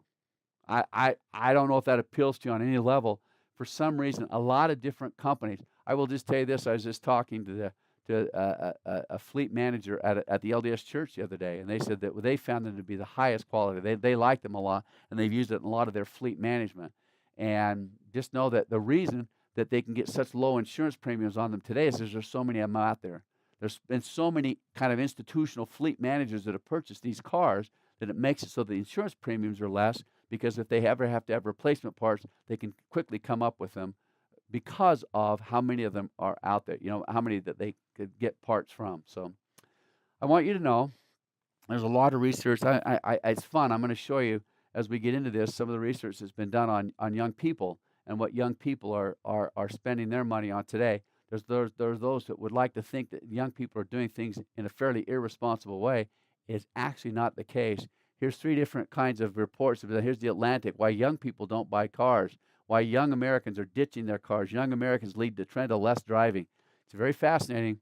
If you want to know who's kind of got this vision, who's caught it, who's already recognizing the fact that cars are I think that's one of the reasons why car sales are decreasing over time right now.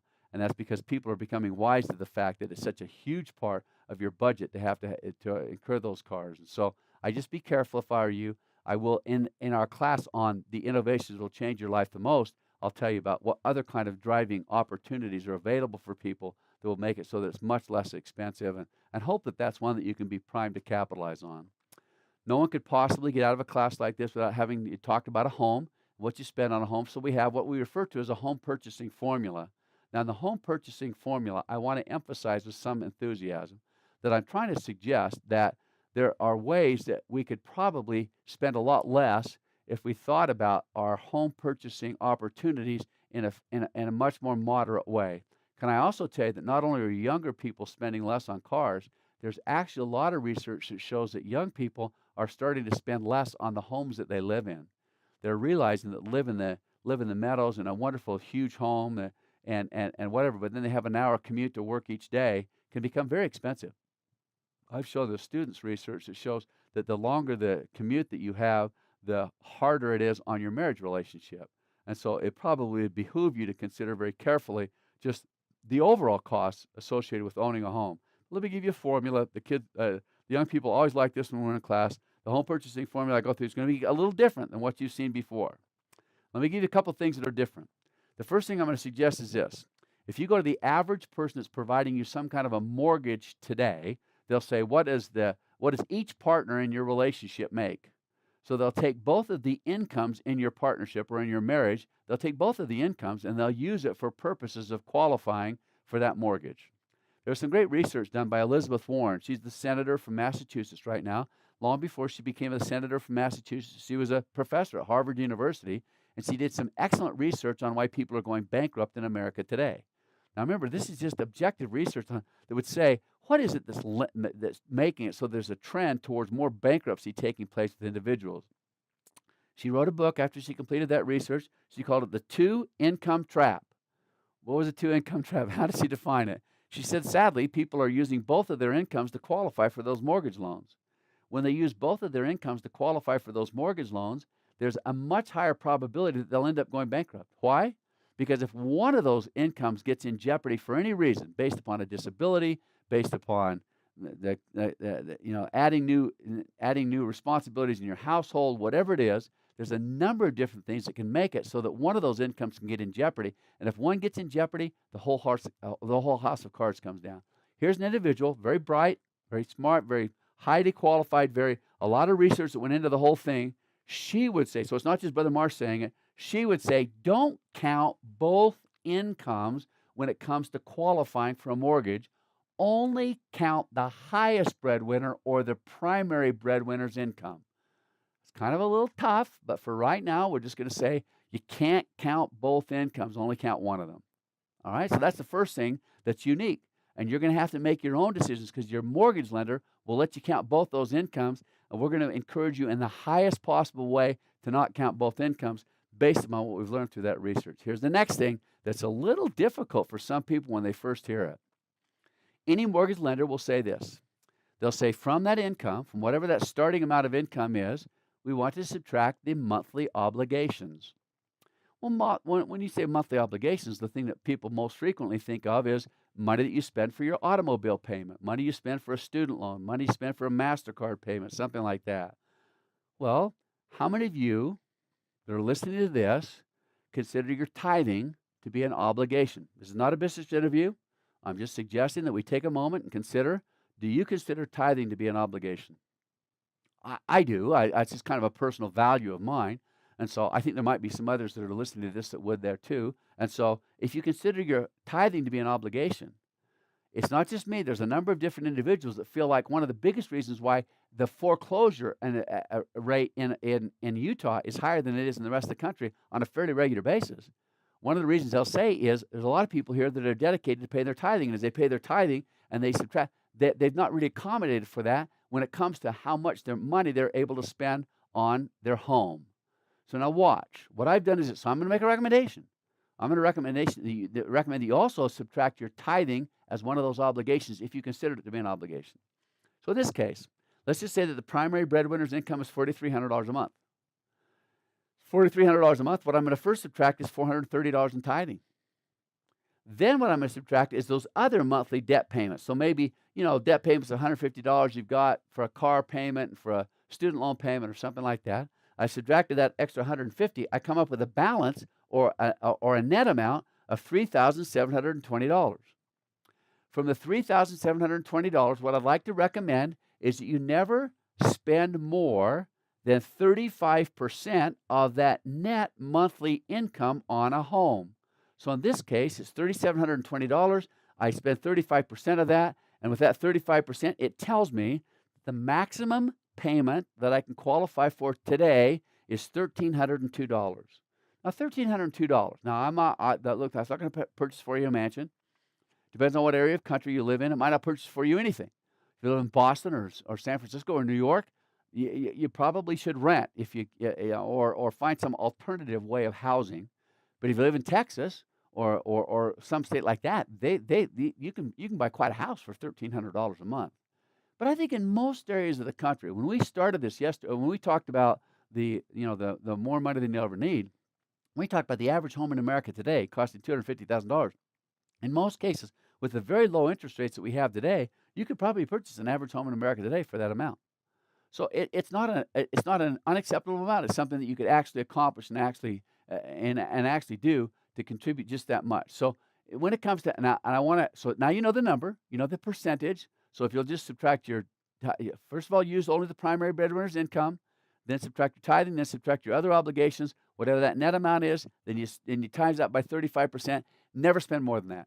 Nothing will put you in more financial jeopardy than trying to increase that percentage. And I'll guarantee there's a lot of mortgage lenders out there today that will actually allow you to contribute more than 35%. Don't do it. That's not just coming from me. Anybody that's objective in this industry today would say limit it to 35%. What I'd like to do is show you some home purchasing trends that are taking place today. So the payment formula that we just talked about today, so what I want to do is make sure that the layout that I have on my home is exactly what I want to have. A lot of people walk into a home. So this is one thing that the students have come up with. A lot of people will walk into a home and because it smells good and because it's got a nice incense burner, burning in, because it's got nice furniture that won't be there when you finally get there anyway, they'll buy the home. A lot of people, if you'll start out with the layout that you actually want before you start looking for the home, you'll probably spend a lot less because you'll not buy things that you ultimately don't need. The location is becoming increasingly important for young people. The trend that is so obvious, and I'm going to show you in just a second somebody that capitalized on this in Salt Lake City here. The trend is to do this. Is it possible to find a place where I live close? So I don't just buy the house I want to buy. I live close to a place where I can shop, where I can recreate, where I can go to church, where I can work and where I go to church. Now imagine that. What if you can actually, now it's not just find a home that you like, cut the commute time to work every day. Make it so that it might be a bicycle ride or a walk or just a short car ride or something like that to get wherever you're going. It's actually becoming more the quality of life rather than the size of the home that's becoming important to so many people. So location is a very important part of the home purchasing formula today, with great neighborhood influences, home protection. I mean, I won't get too far into it. One of the things that's becoming one of the funnest things that's going on today with the way we purchase homes is smart home integration, smartphone integration, where you can do a lot of things on your smartphone. You can see who's at your door with, I mean, with if you use the right kind of doorbell or whatever. They're just great things, and I highly recommend that you consider them. I'm going to show you somebody who capitalized on this. Live close to where your home, where you recreate. Or some of you might know the name Richard and Linda Iyer. They write a column on a regular basis. And what they did was this: they actually did what we're talking about. They had a large home. They raised a large family. I know Richard and Linda very well. They're wonderful people. They had a large home, and they just said, "Look, there's just some way. It would sure be nice to live close to where we actually go to church or where we recreate, that kind of thing." So they did this. There was a project in downtown Salt Lake City where they had a bunch of high-rise condominiums, or that were right close to downtown Salt Lake. This was an open letter that they wrote to President Hinckley because of the vision that he had created in having or building these condominiums so close to downtown Salt Lake. They said, "Thanks, President Hinckley, for the vision. We downsized to a downtown condominium. We walk across the street to the symphony. We walk 2 blocks to a jazz game, to shop, to movies, to eat, to the temple, to tracks, to the most beautiful mall in America, to the conference center. Thanks, President Hinckley, for the vision." Just consider for yourself. It's only something that you can kind of, imagine the possibilities that could be created for you if you add to your home purchasing formula this extended vision of making sure that it's also part of the lifestyle that you want to create for yourself on an ongoing basis. We're going to do a lot more of this place, so take a deep breath. Everybody wants to take a deep breath right now, so stand up, turn off the thing, and let me just kind of get you into one more that I think you really like. The last 2 or 3 will be quite quick. This one will be quick because we're going to talk so much more about it later. It's what you spend on health care. Most people are completely unaware of what they spend on health care because their employer pays the premium, or because somehow they've developed a way of making it so that it's a non-transparent expense. It's just something that goes under the carpet. You just don't really see it, so you're just not aware of how much is actually being spent. It is a gigantic amount of money. I will tell you this. Now, we did this research years ago. I mean, this has not even been updated. This number here is really close to more than $2,000 a month right now. But let me just tell you this. What if the average family medical premium today was $1,300 a month? Average family medical premium. That's just the medical premium. That's not talking about what you spend on deductibles, what you spend on co-insurance, what you spend on expenses that are not covered by the plan. There's tons of things that are in addition to what we're talking about right here. What if just the premium that you're spending was $1,300 a month?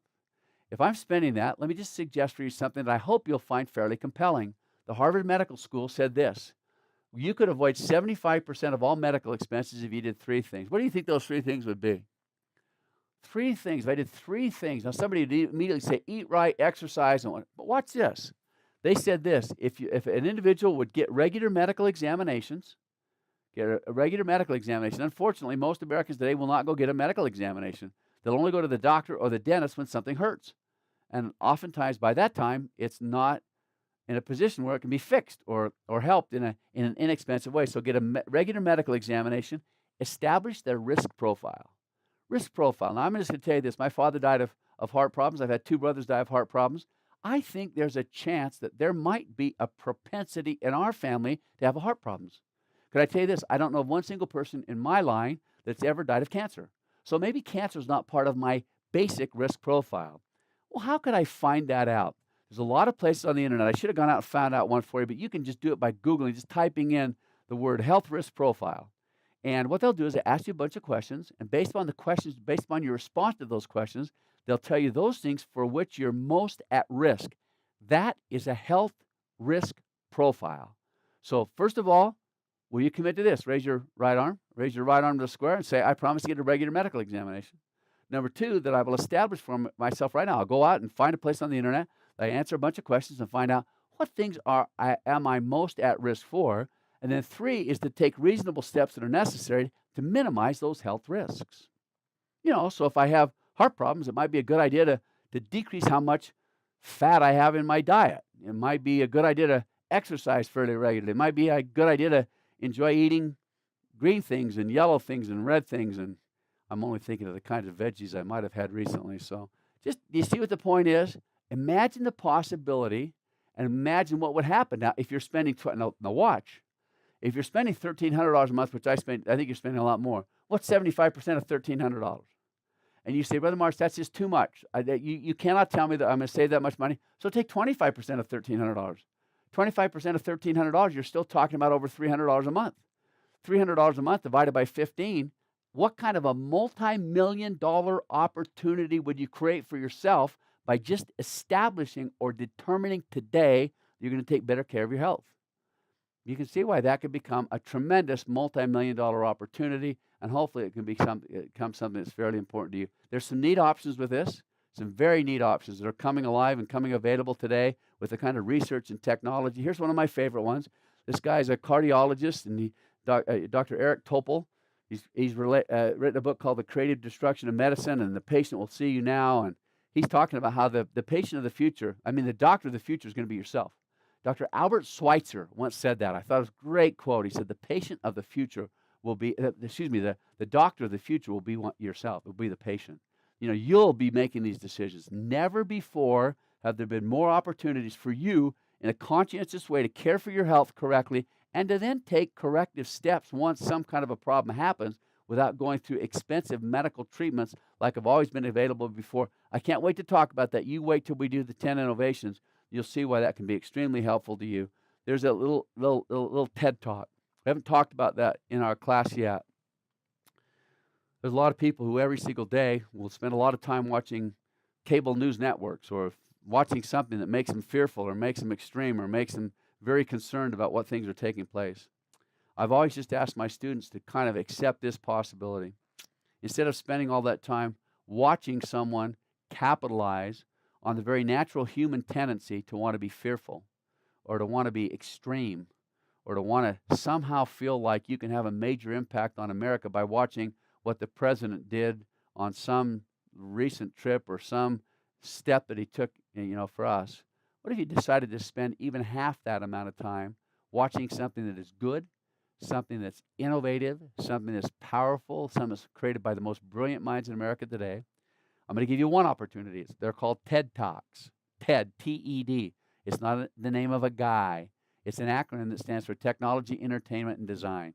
And in each of those cases, what they do is this. And I'd give you the long history, but we'll talk more about it later. They invite in some of the most brilliant people in the world, and they tell them, look, give us the best you can give us for 18 minutes.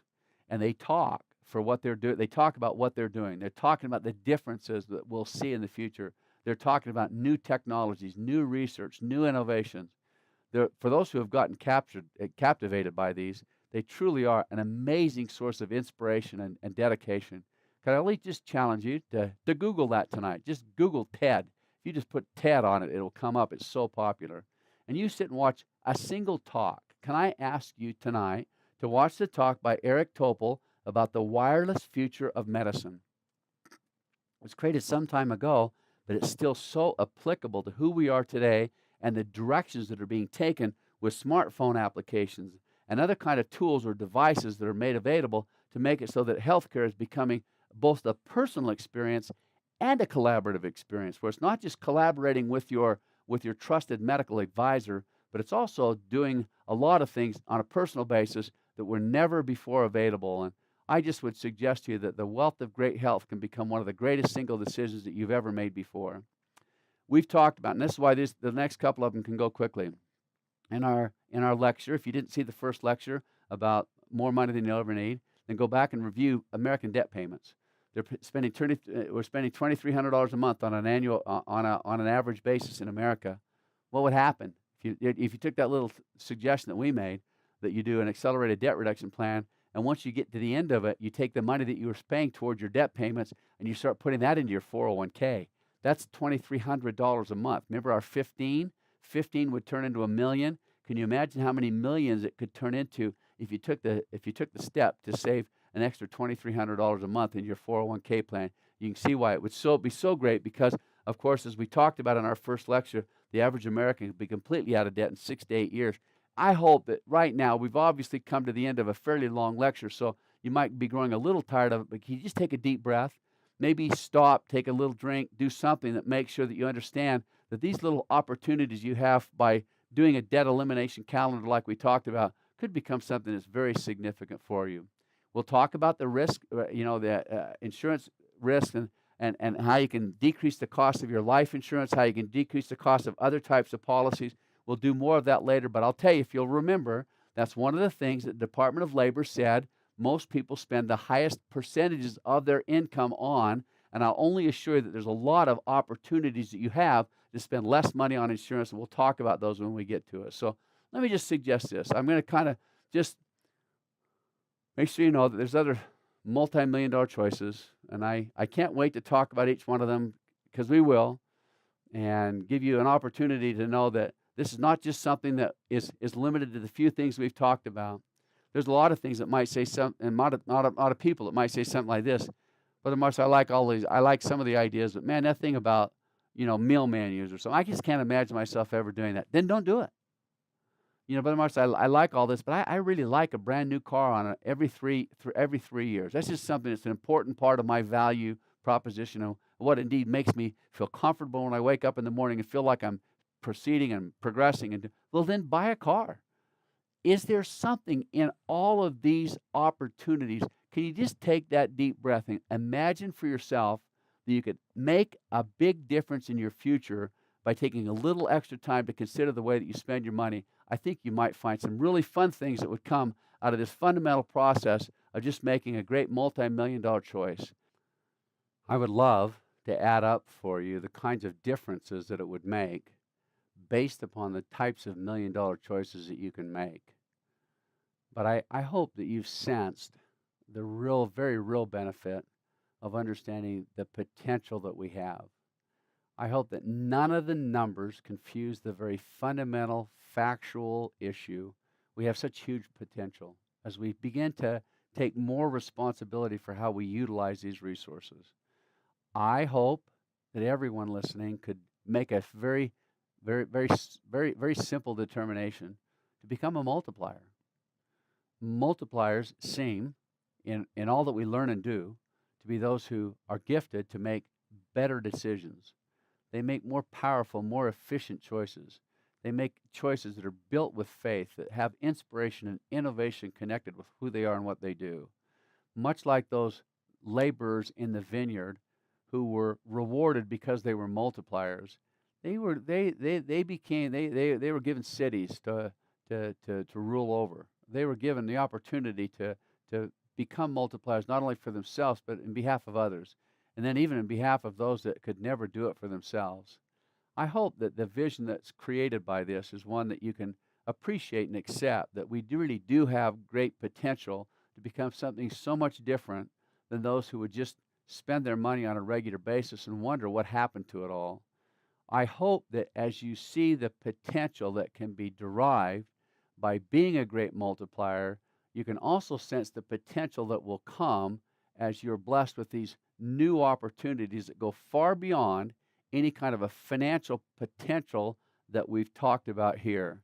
There are so many chances for you to take upon yourself a whole new sense of who you are and a whole new sense of what you can become to those who you love the most, who surround you, who are dependent upon you for their support, and are dependent not only for their immediate support, but to create what legacy you'll leave for yourself as you establish these great principles in behalf of your children. I know that you'll be blessed for making the effort and accomplishing the things you can as you implement the principles that we've discussed.